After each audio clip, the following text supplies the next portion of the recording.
അങ്ങനെ ഇന്ന് ഞാനൊരു ഫിലിം കണ്ടു. മറ്റേതൊന്നുമല്ല, നമ്മുടെ നാദിർ ഷാ ഡയറക്റ്റ് ചെയ്തിട്ടുള്ള വിഷ്ണു ഉണ്ണികൃഷ്ണൻ മെയിൻ കഥാപാത്രമായി വന്നിട്ടുള്ള പടമായ മാജിക് മഷ്റൂം എന്ന ഫിലിമാണ് ഞാൻ കണ്ടിട്ടുള്ളത്. കാരണം ഇതിൻ്റെ പോസ്റ്ററും കാര്യങ്ങളൊക്കെ കണ്ട സമയത്താണ് എനിക്ക് കാണാൻ കുറച്ച് ഇൻട്രസ്റ്റിംഗ് ഉണ്ടായിരുന്നത്. കാരണം ഇതൊരു ഫൺ മൂവിയാണ്, കാര്യങ്ങളാണ്, അതൊരു കോമഡി ജോണറായിട്ടുള്ള പടമാണ് എന്നുള്ളതാണ് പറഞ്ഞത്.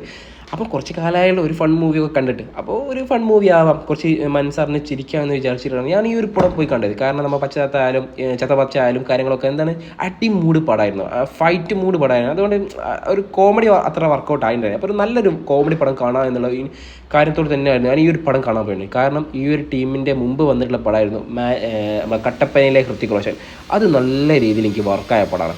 അപ്പോൾ ആ ഒരു കാരണം കൊണ്ട് തന്നെയാണ് ഞാൻ ഈ ഒരു ഫിലിം കാണാൻ പോയത് എന്നുള്ളത്. അപ്പോൾ ഇത് കണ്ടു കഴിഞ്ഞ സമയത്ത് എനിക്ക് കിട്ടിയ എൻ്റെ ഒരു ഒപ്പീനിയൻ ഞാൻ പറയാൻ പോകുന്നത്.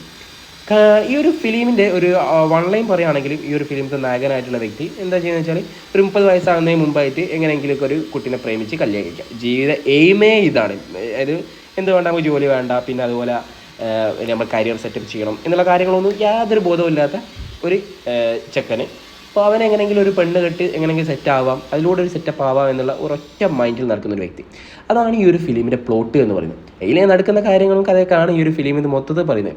അപ്പോൾ കണ്ടു കഴിഞ്ഞ ഈ സമയത്ത് ചിരിക്കണമെങ്കിൽ എന്നെ വേറെ ആരെങ്കിലുമൊക്കെ ഇക്ലിയാക്കി തന്നാൽ ഞാൻ കുറച്ച് ചിരിക്കാമായിരുന്നു എന്ന് എനിക്ക് തോന്നിപ്പോയി. അമ്മാതിരി വളിപ്പാണ് ഈ ഒരു ഫിലിമിനുണ്ടായത്. ഈ ഫിലിമേ മൊത്തത്തിൽ ഒരു കോമഡി ആയിപ്പോയി. ഫിലിം എടുത്ത ആളെ അവസ്ഥ ഞാൻ ആലോചിക്കുന്നത്, ഇതിൻ്റെ പ്രൊഡ്യൂസറൊക്കെ അവസ്ഥ ഞാൻ ആലോചിക്കുന്നത്.